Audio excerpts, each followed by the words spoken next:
No capítulo anterior, nós vimos Judá implorando misericórdia a José, oferecendo-se como um substituto do seu irmão Benjamim, para que seu pai Jacó não ficasse tão triste a ponto de morrer. José viu ali um Judá transformado, um homem em quem ele sabia que podia confiar. E o capítulo 45 começa contando que José simplesmente não conseguia mais se conter. Ele ordenou que todos saíssem para que ele pudesse ficar sozinho com os seus 11 irmãos. E aí ele desabou e chorou. Foi um choro tão intenso, como se fosse uma represa estourando. Foi um choro tão alto que lá fora os egípcios conseguiam ouvir.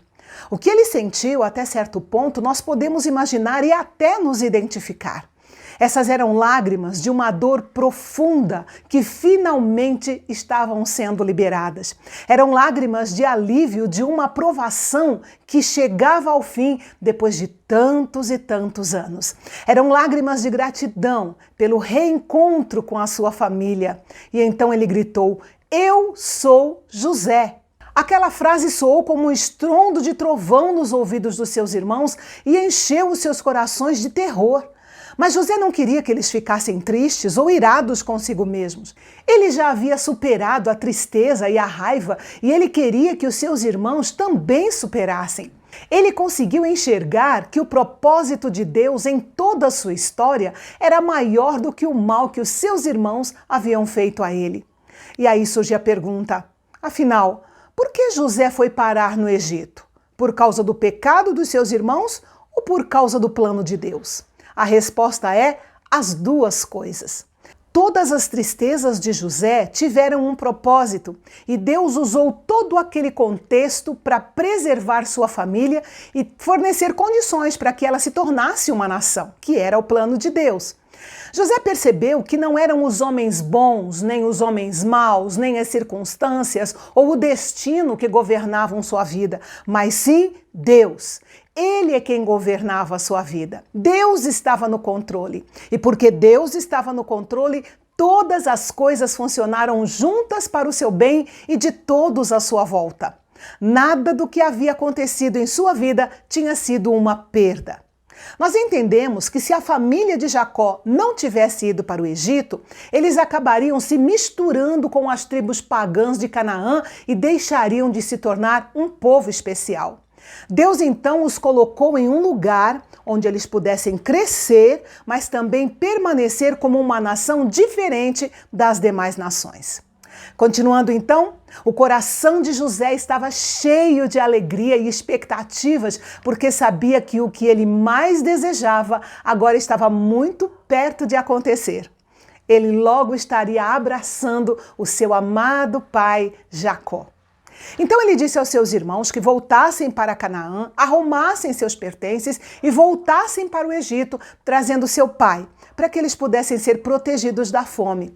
Até esse momento, haviam se passado apenas 2 anos de fome, e os próximos 5 anos seriam ainda piores. Depois, José beijou todos os seus irmãos e chorou novamente com eles. Aqui nós vemos um José afetuoso e amoroso com todos os seus irmãos. Ele não excluiu aqueles que foram cruéis com ele. Seu coração estava aberto a todos os seus irmãos. Ele havia aprendido a perdoar e viver sem frustração e sem amargura. Quando o faraó ficou sabendo que os irmãos de José estavam no Egito, ele lhes deu transporte, provisões, roupas e riquezas, além de reforçar o que José já havia dito sobre eles irem morar no Egito para desfrutar da fartura da terra, mesmo num tempo de fome.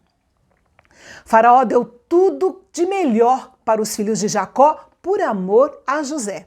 E então eles voltaram para Canaã. Quando chegaram, a primeira coisa que eles fizeram foi contar para Jacó que José estava vivo e que era o vice-governador do Egito. Que cena maravilhosa, não é mesmo?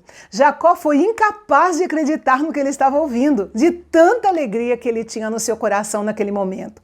Ele só se convenceu quando ouviu toda a história em detalhes e viu os carros e os presentes enviados do Egito pelo próprio faraó. Ele então sentiu que quando visse José, a sua vida estaria completa novamente. Curiosamente, nós não vemos aqui Jacó repreendendo seus filhos por venderem José. Eles já tinham se arrependido e se reconciliado com ele. Não havia necessidade de relembrar os seus antigos pecados. Note que nem mesmo José mencionava os pecados deles.